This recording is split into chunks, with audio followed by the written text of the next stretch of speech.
Welcome to Around the Horn, fantasyalarm.com. I'm your host, Ray Flowers. We're talking outfielders in this edition. Let's start out with Nick Markakis. 4 years, $44 million deal with the Atlanta Braves.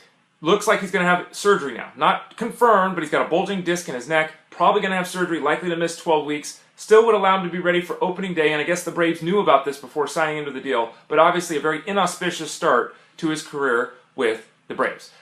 Brandon Moss, a lot of success the last 3 years. 76 home runs the last 3 years for the Oakland Athletics, a .250 batting average, but an on-base percentage of .340, an OPS of a slugging percentage of over .500. Lots of success.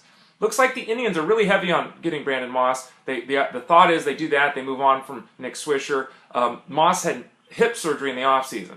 He had a .575 OPS his last 162 plate appearances last year, a really horrible end of the season.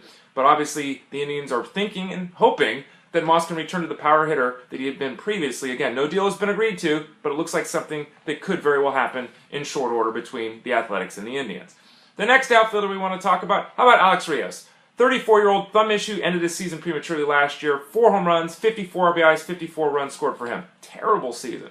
I mean, this is a guy the previous couple of years who averaged 22 home runs, 86 RBIs, and 88 runs scored. He should rebound in 2015. We don't know where he's going to end up at this point. The power's not elite, the speed's no longer elite, but he can still hit 20 bases, hit you 15 to 20 home runs, bat in the 280s. The home run to fly ball ratio last year was under 3%. It's about 9% for his career. Look for a return of the home run power in 2015. And then finally the case, Matt Kemp.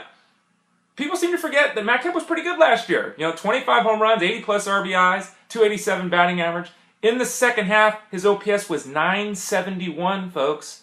He hit .309 with 17 home runs and 54 RBIs in the second half. A really big effort for Matt Kemp. There are rumors suggesting maybe the Orioles, though the Orioles are oftentimes reluctant to sign players that are injured. Maybe that's why they let Nick Markakis go, because they knew of his neck. There's also rumor that a package including Yasmani Grandal with the San Diego Padres will be sent to the Dodgers. Kind of difficult for me to think the Dodgers and the Padres would make a deal, though that's certainly possible. The Dodgers have too many outfielders. We'll have to wait and see what they're going to do here. 5 years, $100 million is still due Matt Kemp. But again, .971 OPS in the second half of the season. He almost looked like the player he used to be, minus just the steals.